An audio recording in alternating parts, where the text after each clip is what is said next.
the volume. Turn up the volume. You've arrived at the destination for all things Kentucky. This is the Bleed Blue Network Podcast.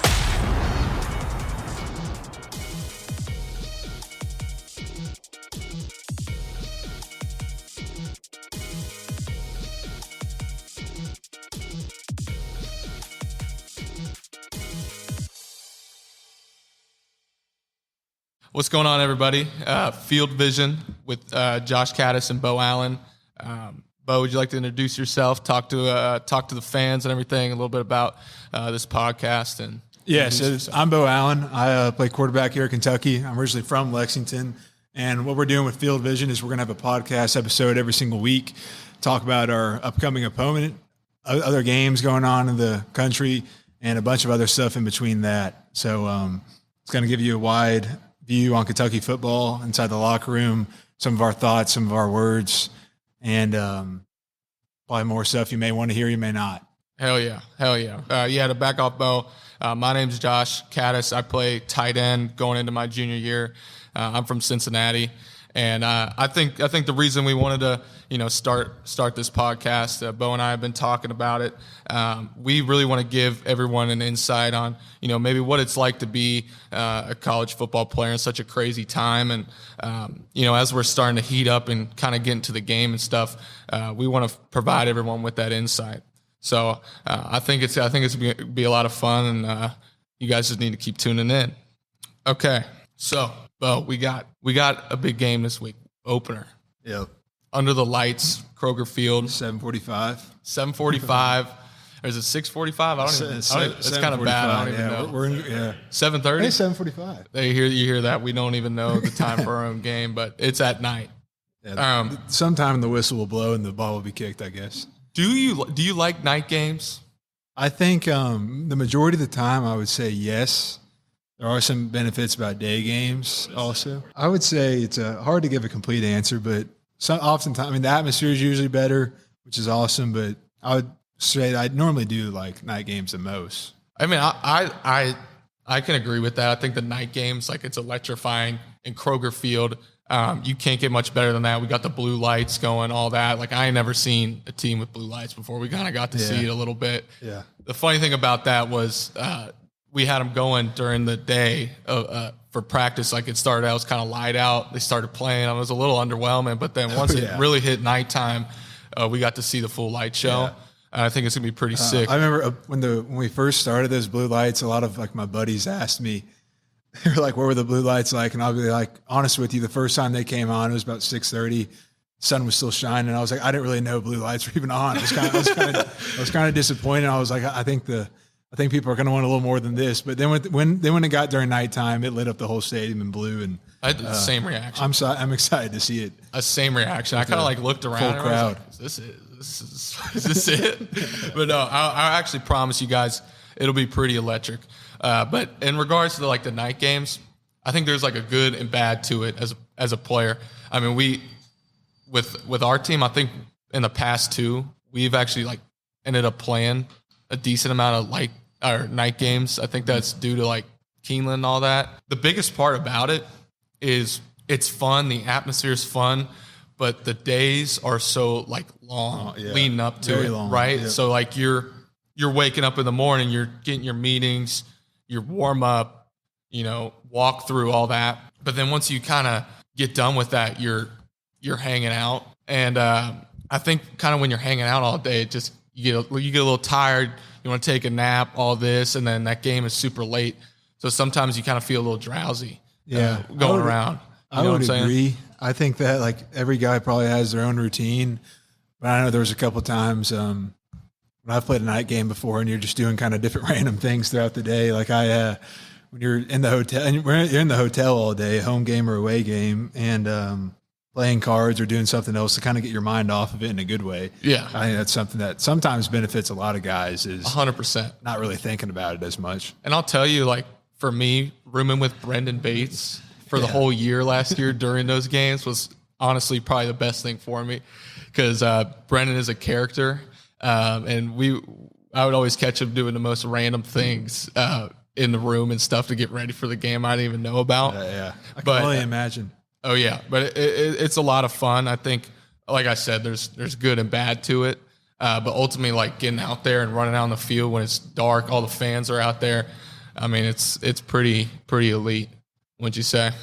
I would agree. I mean, the atmosphere is the part that brings the best out of night games, and for fans, they're probably the best. I mean, if I was a fan, I'd probably want a night game to be every single game of the year, especially in the fall. It's probably one thing I look forward to when I'm done playing is if I'm in Lexington, whenever that is, if having a Keeneland day, then going over to a football game all in the same day, I don't imagine it can get much better than that for a fan. So I guess that's a little bit of a take on a night game right there for us. Okay. All right, next little topic we got to discuss. We got to discuss fall camp. Well, if you could rename fall camp, what would you name it to? Because I mean, I have a lot of names. I would say. I mean, it's like for people who may not know, it's like the same thing as you would imagine. You go somewhere, like you travel somewhere, and you are with the same group of guys, same group of people, all your good buddies, all your good teammates. But for us, like we don't travel anywhere, but it kind of feels like that. Like I always tell people the season's honestly, it may be more mentally taxing and mentally time consuming, but the month before the season starts, probably the most busiest time for any football team. And so you'd rename it to Hell Month? Maybe. For some people, maybe. I would there's ups and downs, but trying to stay mellow through it all is important, but that could be a good word for it. So you've been to 3 different schools, yes, right? Yeah. So what like compare this fall camp with the other 2 fall camps? Like is it pretty similar all around? I would say honestly, I feel like some people have heard this before, but Coach Stoops obviously he's pretty relaxed with our time. But I would say physically they take care of us here in a pretty solid way, but mentally we get after it pretty good with all the meetings and making sure we're on all of our stuff. Mm-hmm. So I'd say we have it more relaxing on the physical side, but mentally I think we're on it pretty good. I think with fall camp, and this will be my 3rd fall camp. It really never gets easier. It's at the end of the day, it's fall camp. And I think by the end of fall camp, you're just kind of sick of hitting the same people over and over again. You know, like Coach said it. I mean, you're going against the same guys. At some point, you want to get out there and play against some other guys. But like you said, we're practically there all day, and it is a grind. But it's 100% worth it. And I think that's how you ultimately get closer as a team, wouldn't you say? Yeah. When Luke Fortner, my sophomore year here, the offensive linemen and some of the quarterbacks, one thing we would do that we never like purposely tried to do, but we would go on YouTube and search up these marble races. And so there's these YouTube channels that have thousands of these marble races, and we wouldn't go in advance to see who would win. And we had this whole whiteboard, and it'd be like all the offensive linemen, the quarterbacks, probably a couple other tight ends too. And we would bet on our marble racing. And during camp, like before meetings, during meetings, some people probably bet way too much money on them too. And stuff like that is a great way to make fun of it. And there's probably a whole bunch of stories of that also, but kind of a funny story I have about camp. And it was a consistent thing too. We did it for You said months. Marble racing? Yeah, you can Google it up on YouTube. And I'm not sure what the channel's necessarily called. There's probably a few of them, but I'll have about a bunch of different marbles racing, and somebody's got to win, and we don't go ahead and figure out who's winning, and we keep track on the board of who's like which guy picks the winning marble every time, and it was fun. It was a good time. Personally, I don't know if that's something us tight ends would get into. To be honest with you, we got the basketball little thing in there. I spend my time in there. A little bit of ping pong, all that. So I mean, like you said, we're trying to we try to have a little bit of fun with it. You know, as it is a grind. Yeah. You know, but I think another funny thing about like fall camp is you get to learn a lot about your coaches and like the good and the funny stories, and you really get to know them just from being around them all the time, and kind of almost like your coach almost turns into an older brother in almost way, because they're just as tired, probably more tired than the players 100%. Are. Because they're like Coach Hamden, I think he's in his late 30s, maybe 40. He's got 3 kids, and he just talks about the stories about what kind of how good college football playing is and how tired we are, but also being a dad and growing up is a pretty hard thing to do also.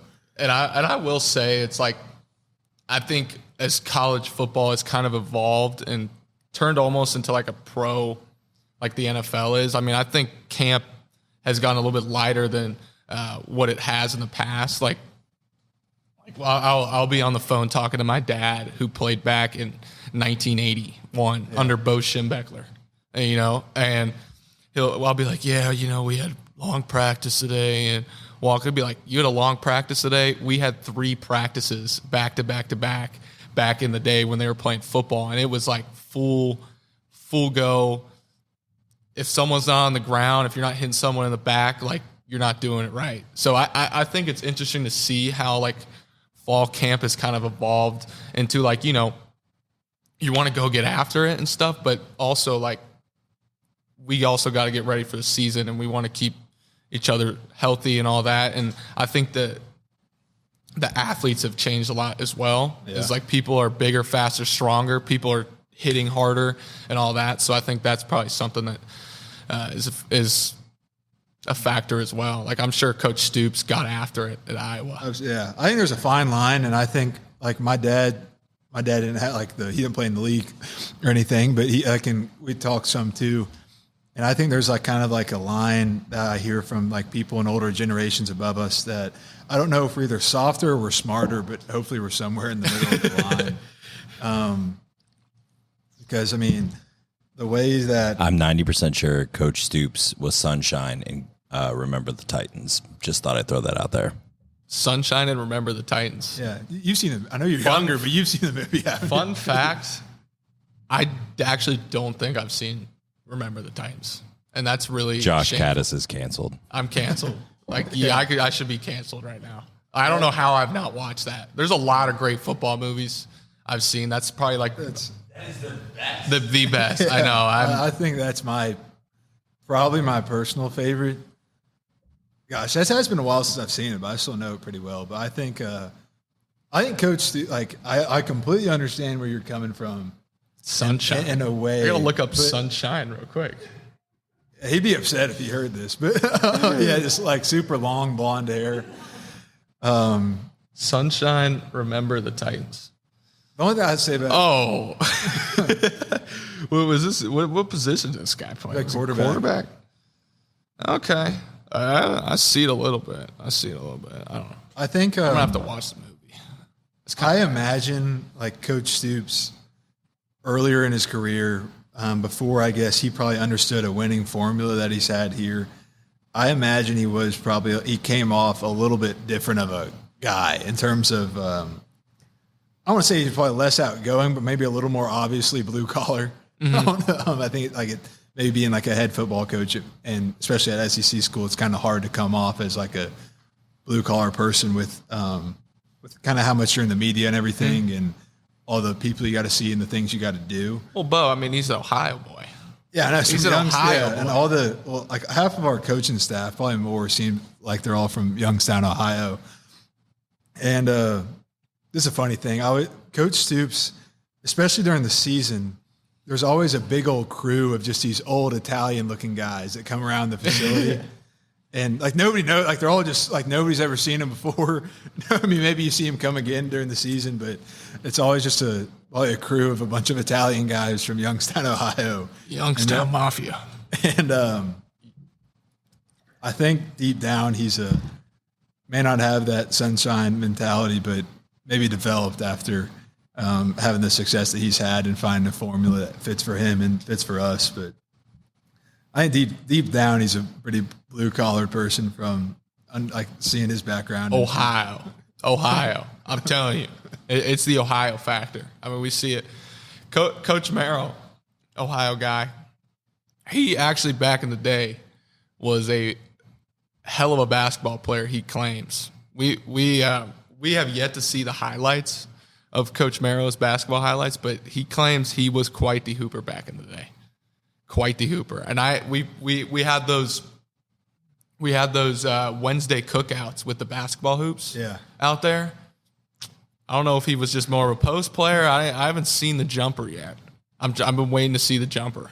He's probably got to lose quite a bit of weight before we'll probably see a good jumper again. We're gonna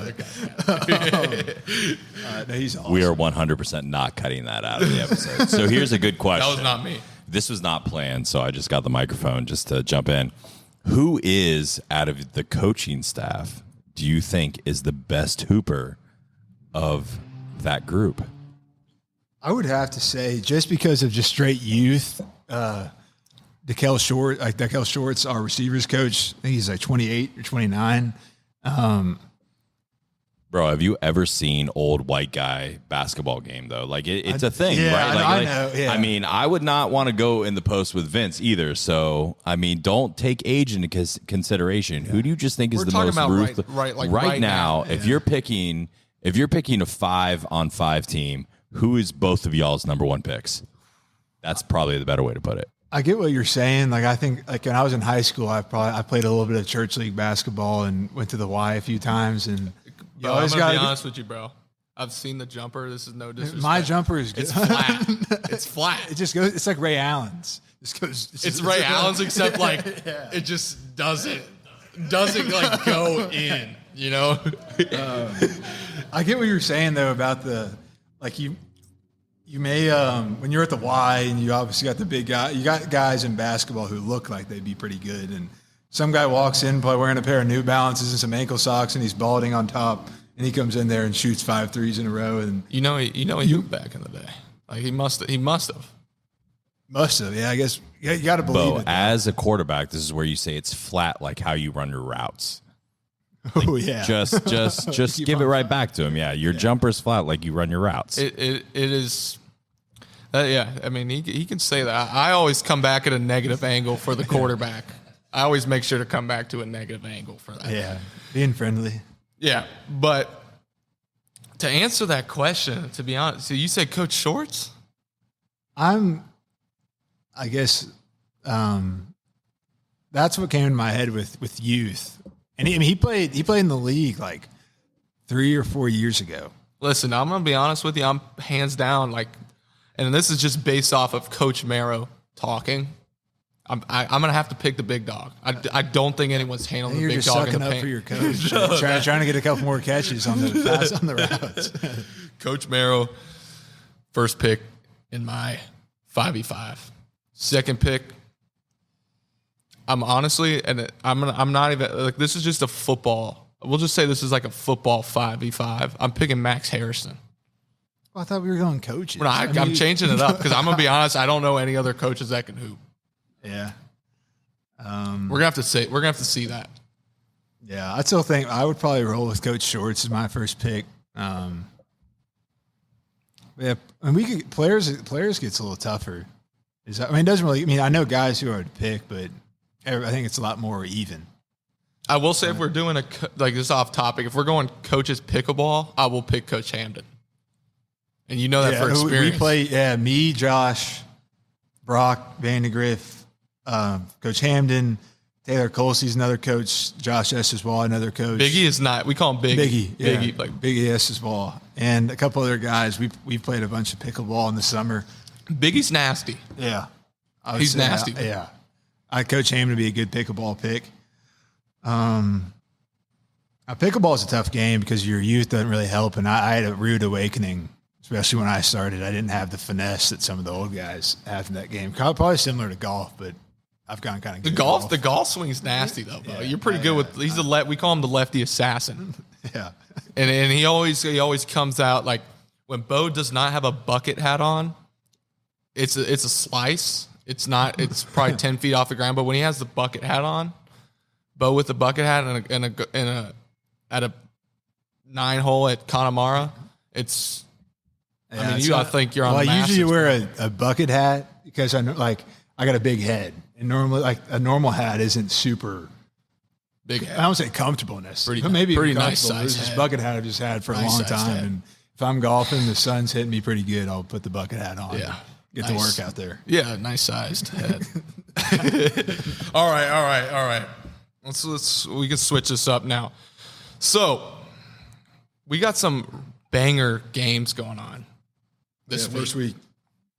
First week. I mean, let's look at. We got a big matchup in Clemson versus Georgia.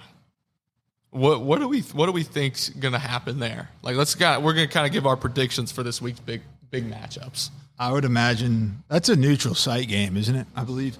I would take the Dogs. It's so neutral. It's in Atlanta.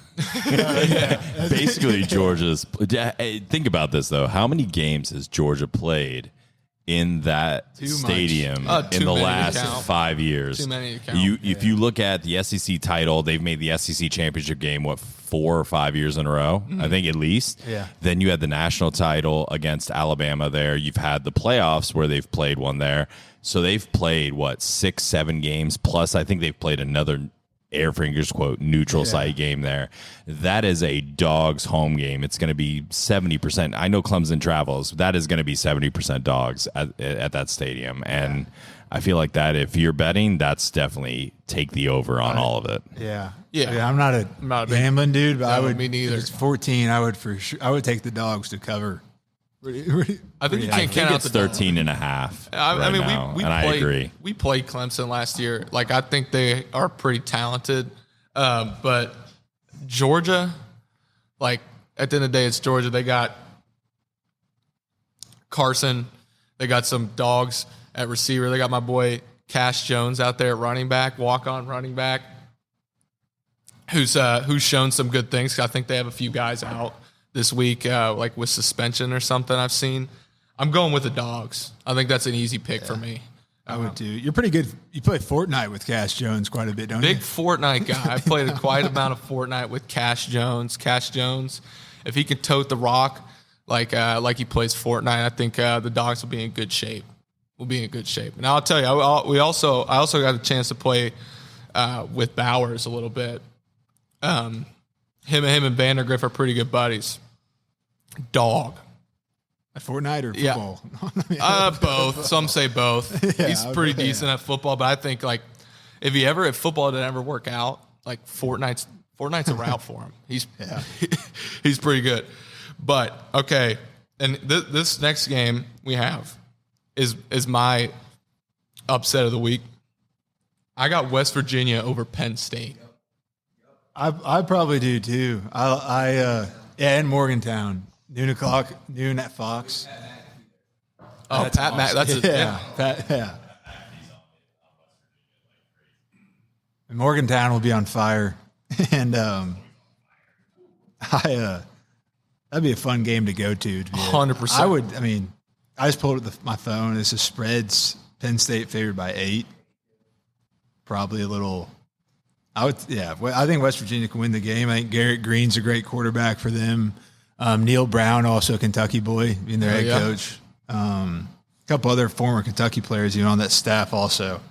So just another reason to root for the Mountaineers. Yeah, and I grew up a Big Ten guy. I was a Michigan fan growing up. I've watched a lot of Big Ten. Okay, all right. We've won. I'm a Kentucky fan now, guys, obviously. But we have actually destroyed Ohio State the past few years.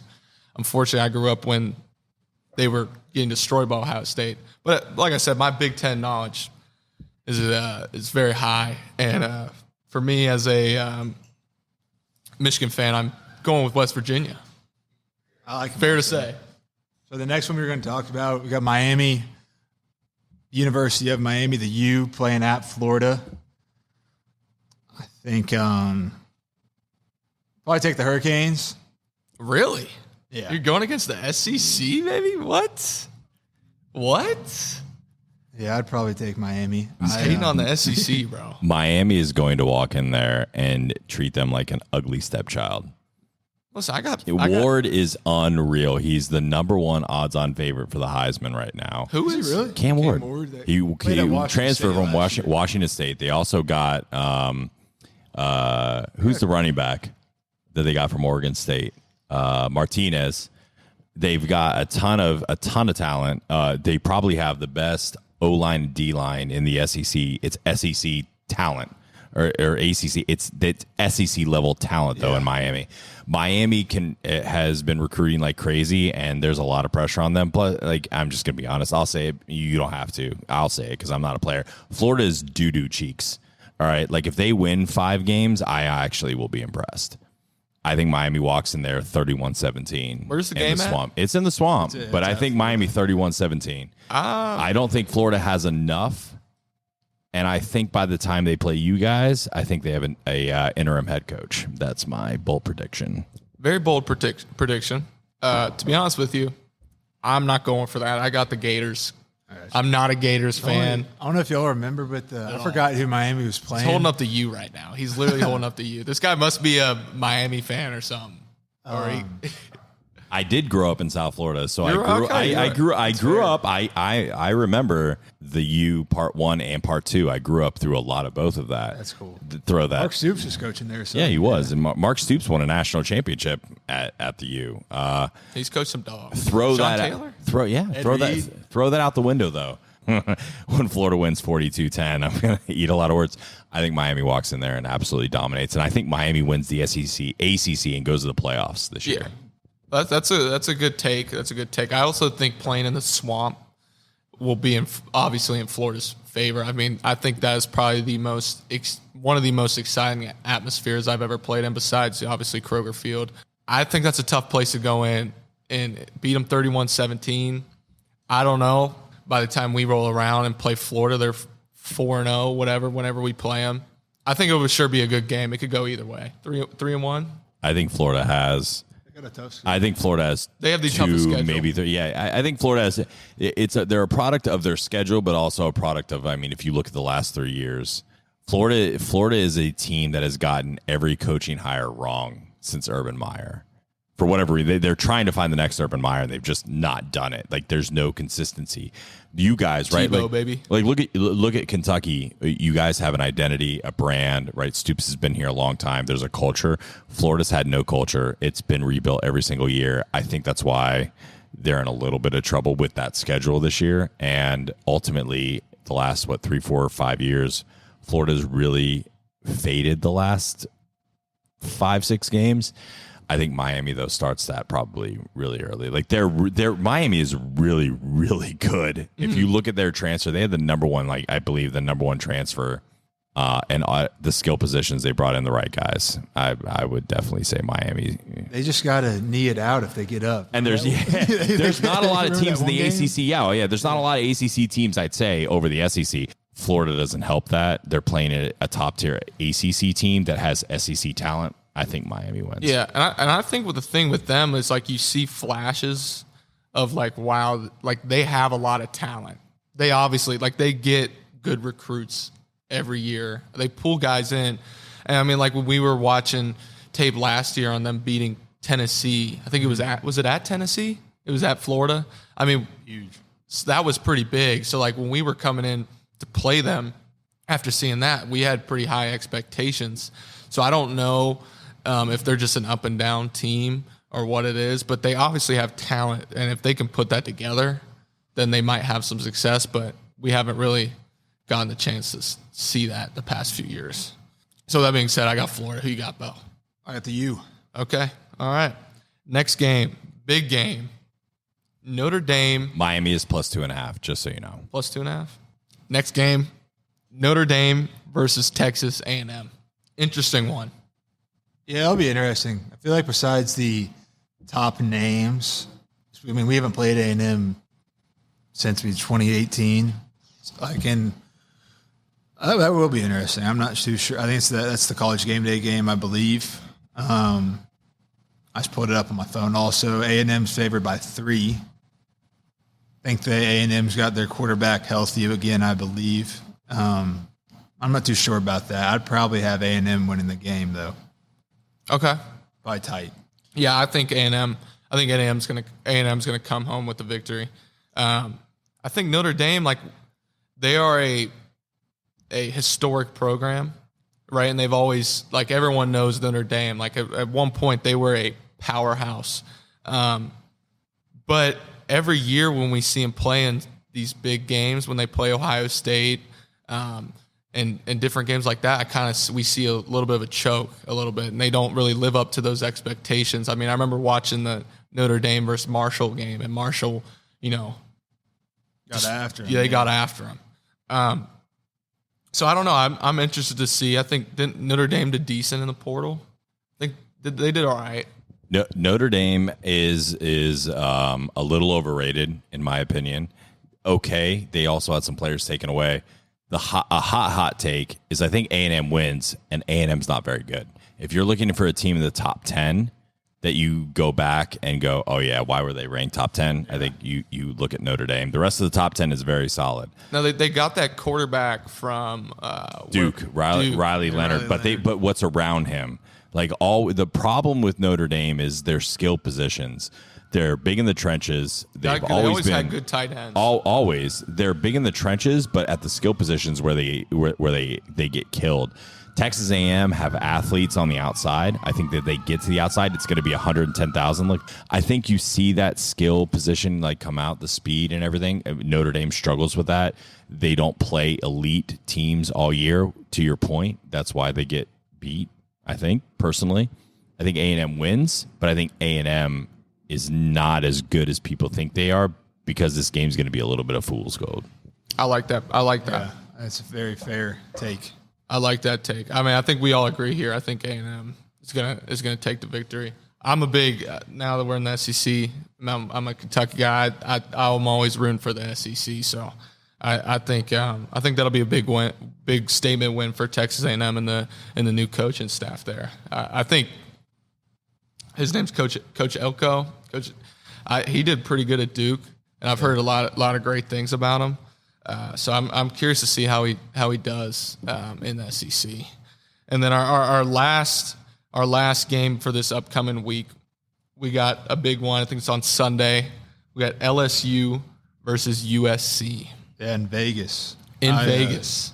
I met Miller Moss a few times. USC's quarterbacks from high school. I like him a lot. Sounds like from sticking it out there and performing a great game in the bowl game. And he's kind of took his time to be a backup there, be behind the Heisman winner. I assume he's probably a pretty good quarterback. I feel like Lincoln Riley a lot of quarterbacks seem to go there, and a lot of them do well. But I would probably imagine that I think LSU's got a solid squad all around. Who's the LSU quarterback? It's Garrett Nussmeier. Yeah. He's been there for a minute. LSU, though, does have the number one secondary in the SEC. They are absolutely loaded. Another story, too. Garrett Nussmeier has also taken his time behind Jalen Daniels, also the Heisman winner, too. But I think LSU's got a better team. Probably going to be a good game. I think probably like a lot of points. I'd take LSU to win the game. But another good atmosphere would be I bet the Tiger fans of LSU are going to have a good time in Las Vegas.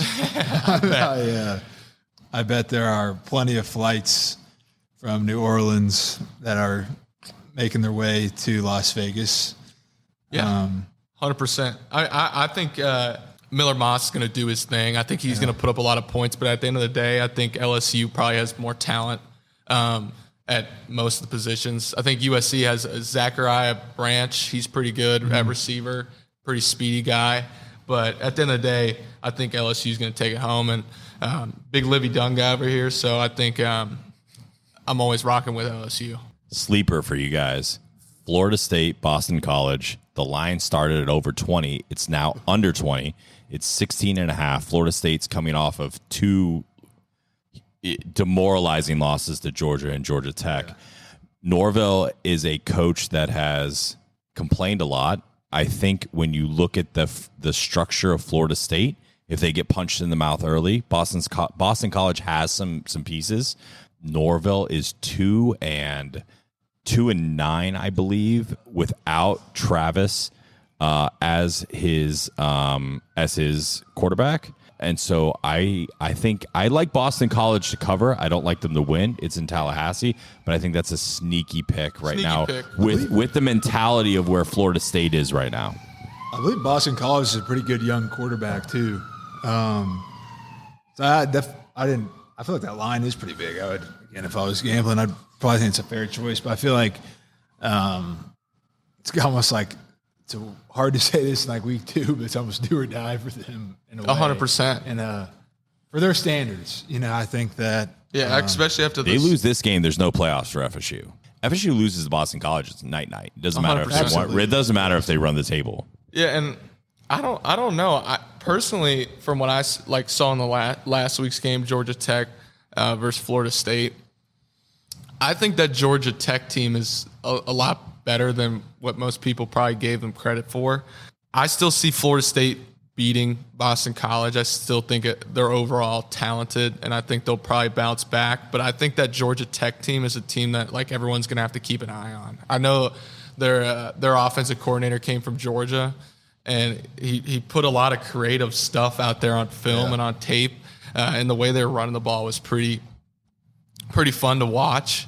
But with that being said, I think for me, I think Florida State's probably going to bounce back. I probably would agree. I think we were going to try to go into a little bit about that Georgia Tech Florida State game. And I remember, I felt like I just watched football, all levels of football all day this past Saturday. And I remember watching game day, and a lot of the commentators, and probably even myself, would have thought that they were talking about how big up front Florida State was going to be, and how, not necessarily big, I'm sure they are big, but how dominant they were going to be against Georgia Tech. And I just pulled this up on my phone. But Georgia Tech ran for 190 yards for 5 yards a carry, and Florida State ran for 98 yards at 3 yards a carry. So, probably going to be a good game for Florida State and Boston College, but that game was kind of another great glimpse into college football. Nothing ever is guaranteed, and oftentimes a lot of people get things wrong about who's a better team and who's better at what certain areas of the football game. So when you look at them on the field, Florida State was bigger, faster, stronger, but football is blocking, tackling, running. And if you look at the amount of after-yard carries Georgia Tech had, or yards after contact, it was just basic tackling. First contact, Florida State couldn't bring them down. So when it came to just basic football fundamentals, Florida State got in that first game, and I think that's where they struggled. So if they don't attack that against Boston College, they're going to have a problem. And Boston College is going to be a fundamental team. And that's what it comes down to. I think in all levels of football is and our coach talks about it all the time, is making the routine. And if you can't go and make the open field tackle, no matter, how athletic some of these guys are, it's not going to go in your favor. You could have guys running 4.3s, 4.2s, but at the end of the day, it's mano a mano, right? Yeah. So, that's a good point, and I think it'll be an interesting game to see. We got a fun week of college football. I guess that's the good thing about that night game. Yeah, we got to watch tons. We get to watch a lot of football, which will be fun. But I guess that's what we come down. We got the last big game. We got Kentucky versus Southern Mississippi. So I think, what I've been asked about, I got asked about it yesterday, was that Southern Mississippi versus Kentucky game in 2016. 2014? Okay. They got it wrong in our meeting. It was the second home game of the new stadium, and I was there. You guys were little knee high to a grasshopper. I remember that, and Shannon Dawson came back after getting fired from Kentucky, and shoved the big old FU right up our bum. Yeah. It was, and we were up 31-7, by the way. It was not close at halftime, and came out of the locker room we did not know how to play football. It was me trying to run and block and tackle. It was really bad. Yeah, and then that's something that was first brought up with us, was hey, we came out, popped them in the mouth. I think we returned one. Did we return one for a touchdown, a kickoff return? And everyone's all hyped up, and they didn't finish.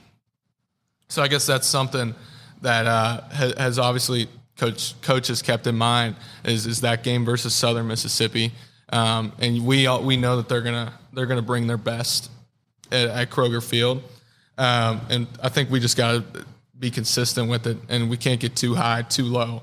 I guess the big thing with the first week, it was 16, I think. Sorry, 16. Okay, I was right.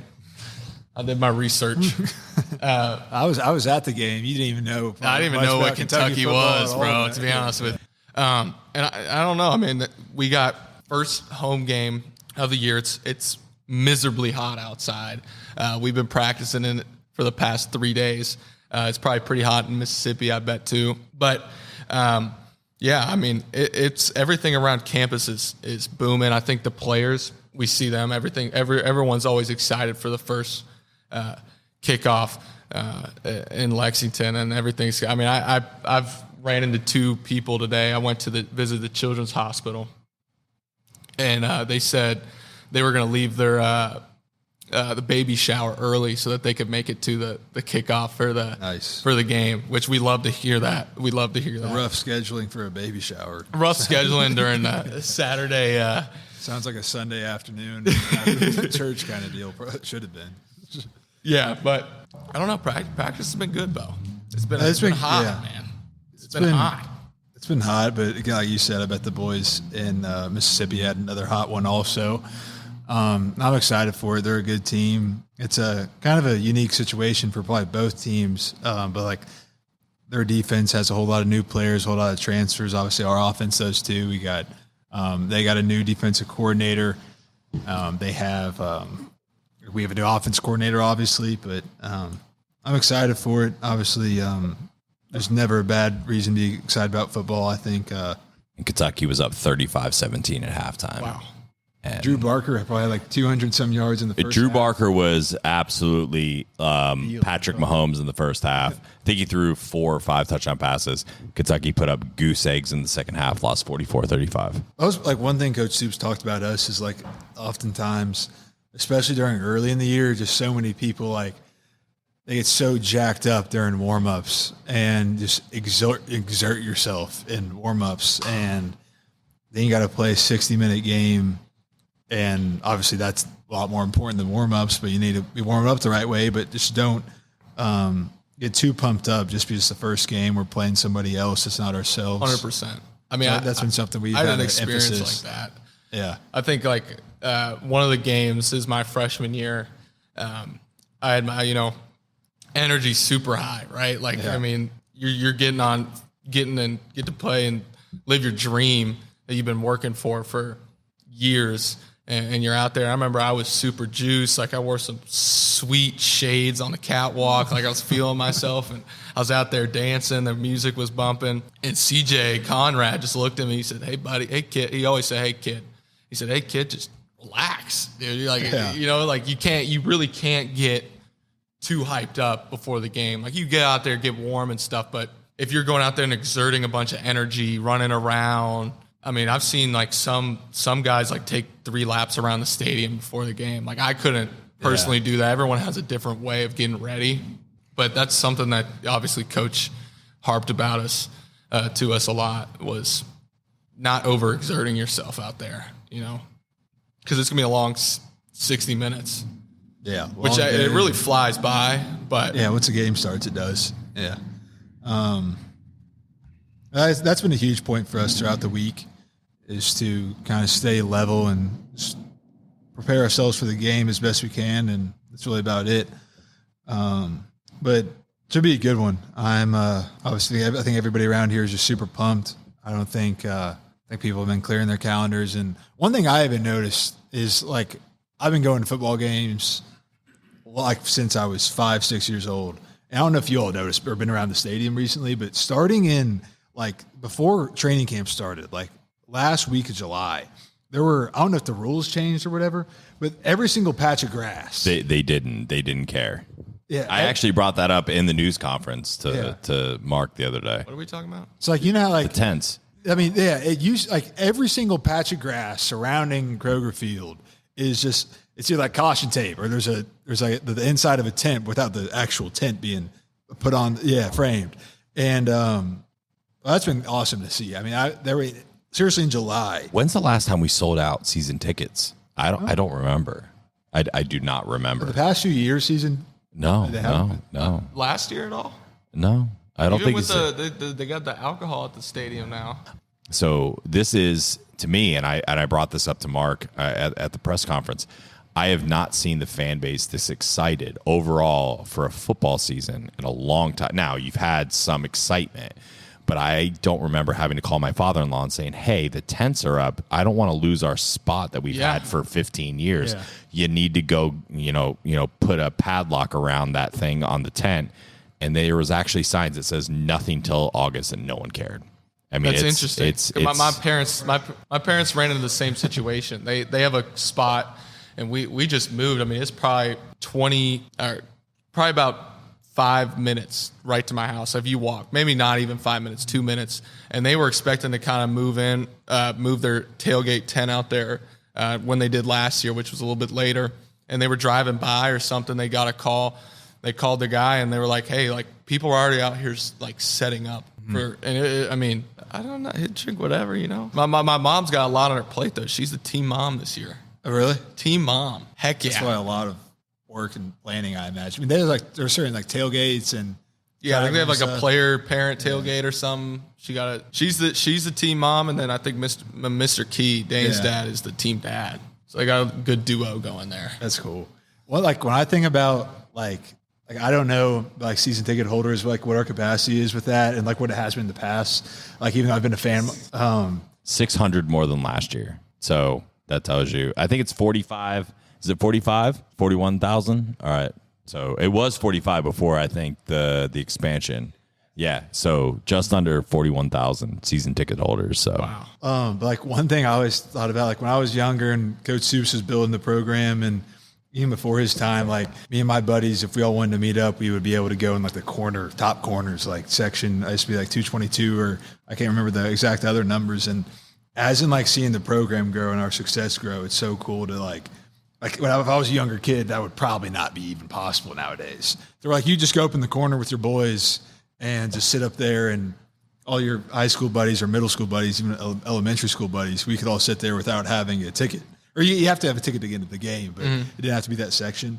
But it's so cool. Like even when I was gone, and you watch every single game, and the corners are almost packed out for every single game.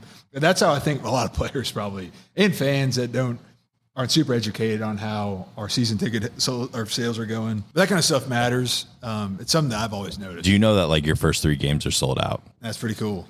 We got 2. I mean, this game is pretty big, and then the next 2 are massive. So you guys were talking about night games earlier, which is funny to me because hearing it from the player perspective and from the fan perspective. But from the player perspective, it is very different. And I think that was very enlightening when you guys talked about that. It is much more attractive to a fan to come to a night game. Like I'm a dad, I have 3 kids. I can bring my kids to a night game. I don't want to bring them to a 12 o'clock game or a 1:30 game. Is it really, honest to God, that big of a difference, though? For you guys, you get to watch a lot of football, but is it just like, what the hell am I doing all day? Or is it actually is there an advantage to the home team or the road team? I think people would be very interested to hear that, because obviously you have a big game against Ole Miss at noon on the road. I think it's Central. Is that Central time? It's 11 o'clock. Jesus, it's Central time. It's second time in a row. I don't know who decided to put that out there. What is that actually like from your guys' perspective? Fans love night games, but from you all, like I would give the nitty gritty. Like how does that really affect you? Is there a benefit to the home team or the road team? How does that actually like really play into how the game is played? Yeah, I don't think it affects the road team or the home team as much. I think it affects probably both the same. Maybe for a team that has to travel, like Southern Miss, or when we have to travel to Ole Miss, like that might be a difference because we gotta travel, get up early, get adjusted to like you said, the time difference.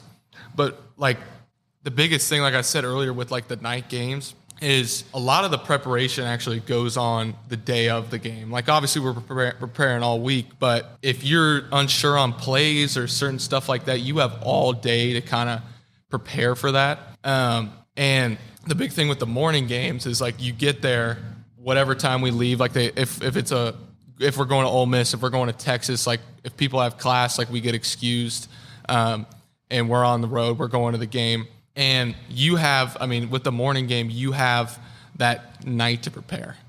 Like you don't have that whole day to kind of get ready. But the benefit to that is like you wake up, you're ready to go, and you're on the bus going over to Ole Miss Stadium. which I kind of like because you're getting up, the juices are starting to get flowing, and then bam, kickoff's there. Whereas like when you get to these late games, like there's a 3 or 4 hour period of just like chilling. And I mean, you get tired, you're laying around in a hotel, like you aren't really supposed to leave and walk around or anything. So you have to go from like your juices getting pretty high in the walkthrough and stuff to like tone it back down, and then you have to really get it back going when there's a 7:30 game, Yeah. So, and that goes into like what Beau was saying. It's like you just got to know, like before game, like when we're out there warming up and stuff, you got to preserve your energy and stuff.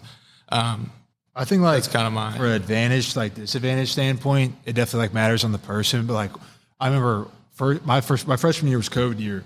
Our first game was at Auburn. And it was 11 a.m. It's Eastern time, 11 a.m. Central time. And like if some like for a football game, and like I feel like you said, I'd be juiced like regardless what time it is. I mean, some guys are different. Some guys like to. I mean, sleep matters for everybody, but for some people it can be a little bit different. But I think we stayed in like Montgomery, Alabama, I think, and we woke like. I liked it. Like I liked, like you said, like getting up and going. But some people would not enjoy getting up at. I mean, we probably left the hotel. It's probably like an hour drive from Montgomery. Probably got to the Auburn Stadium probably around 9:00, and we probably had a meeting or a quick walk throughout the hotel. So I mean, that kind of let's just legit. Was that because of COVID though? Because you stayed farther away, so you knew you weren't going to be around. No, I mean, like traditionally, how far did y'all stay at Oxford? We were like probably 45. I know when we were. I mean, there's not shit in Mississippi. Yeah, so I mean, when we were Auburn too. Auburn's pretty small. Yeah, it is. We went to Florida. We stayed without giving like what city and stuff. We stayed an hour away. Not giving a city, Beau goes Ocala, where all the old people stay. No, they were staying at the Hilton Grand Vacation SeaWorld, guys. It's fine. I will say when we played at Georgia. That was we stayed at the Chateau Alon. Very fancy. That was an experience. But bro, you've got at least. I mean, don't tell people they're going to throw the fucking power switch. What are you doing? I'm sorry. They're definitely at the Holiday Inn Express, you guys. Yeah, we were at the Motel 6. We stayed somewhere in Atlanta. we were at the motel. Yeah. This one won't matter as much, but I know when he brought up SeaWorld at the Citrus Bowl my sophomore year, we actually stayed right next to SeaWorld.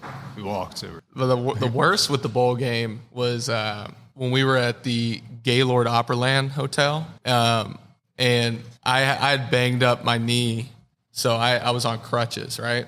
And this place is like one of the biggest hotels in the world, in the country, whatever.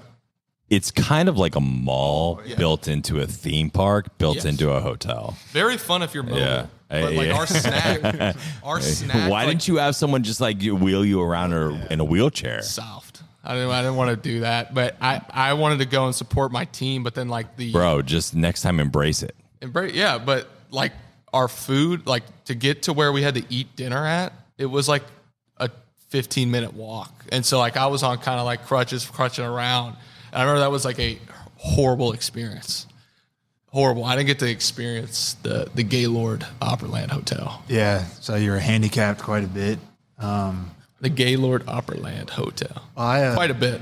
I said bowl games are almost a whole different other story. Like we can talk about later in the season, but is it almost like a field trip in a way? I will say when Bates and I got to any opposing team's hotel, we did a hotel review. So we would review the hotel room. I think Georgia was probably number one. Yeah. Vanderbilt, when we went to Nashville, number 2. And all the way at the bottom was when we went to Mississippi State. We had I probably stayed at the same. Like, you probably did before you got there. I had a grand view of a ginormous brick wall just right outside our window. It was the most beautiful view I've ever seen. I wish I could show the fans that view. It was honestly immaculate. But we do like a hotel review, which I thought was pretty fun. I got carried that on. Yeah, we can do that. Do that this year. I would probably the best. I don't know if there's any hotels I've stayed at that you have. I mean, obviously we played in Auburn and you haven't been around then, but Got a couple words. So to close this thing out, from the quarterback perspective, you're talking about Georgia being the prime. You got a guy who's a national champion. Over under for Kentucky wins is 6.5. As he talked about this atmosphere, this team, we're talking about games, and when we're playing, most of our games are in like the prime time slot. How do you feel about where this team stacks up? Talking to someone like Brock, where he's seen a national championship roster.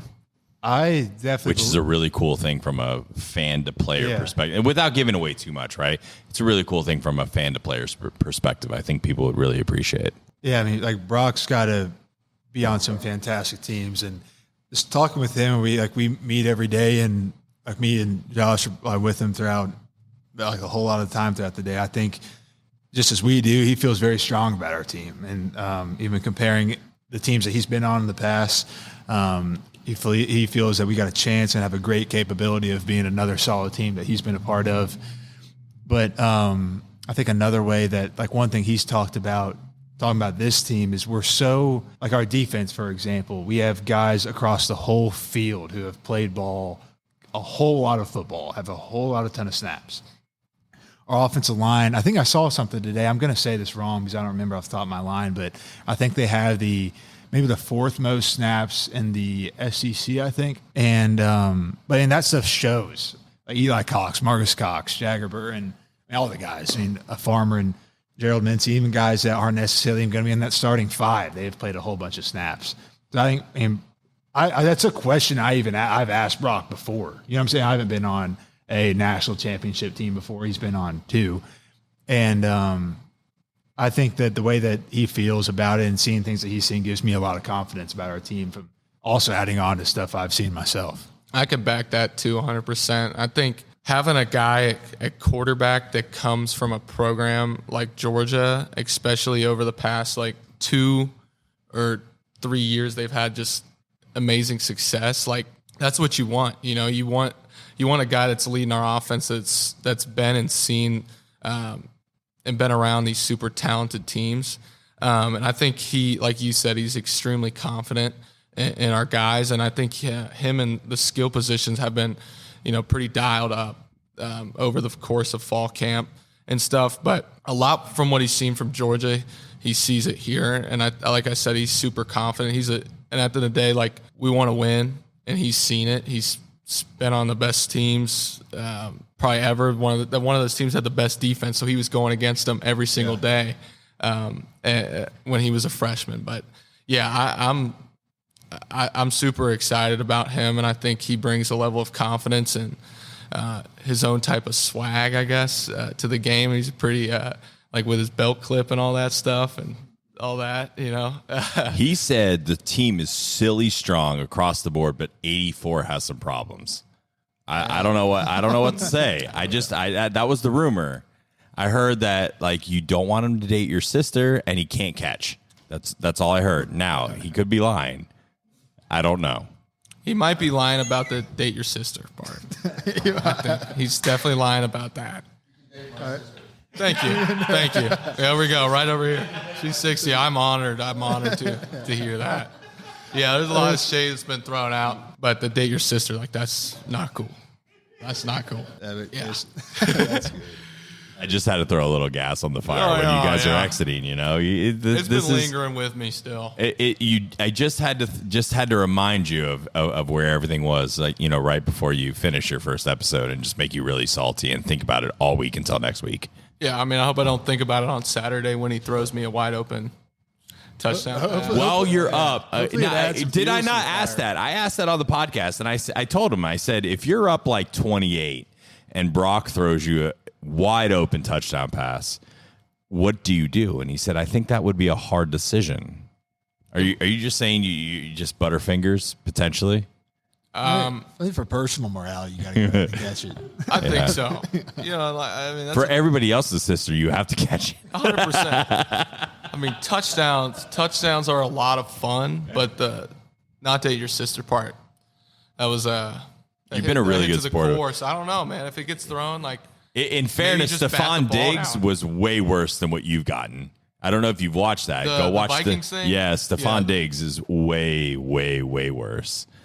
You should have Brock come and sit in the hot seat, and you can ask him all the questions. That'll be something that the fans, I think, can look forward to. I think we will have some cool guests. I think we'll definitely get Brock. I think we'll get Bates on here, who just signed with the 53 with the Jets. Yeah.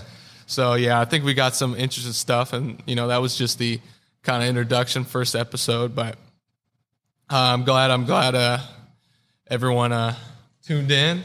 And I had a lot of fun, Beau. It was awesome. I'm excited for the rest of the season, especially with football and doing this too. But if that's your first episode of Field Vision with Beau Allen and Josh Kattus, life comes fast, but football comes faster. And look forward to you all catching us up with next week. Hey, yeah. Thanks for joining us on another episode of the Bleed Blue Network podcast.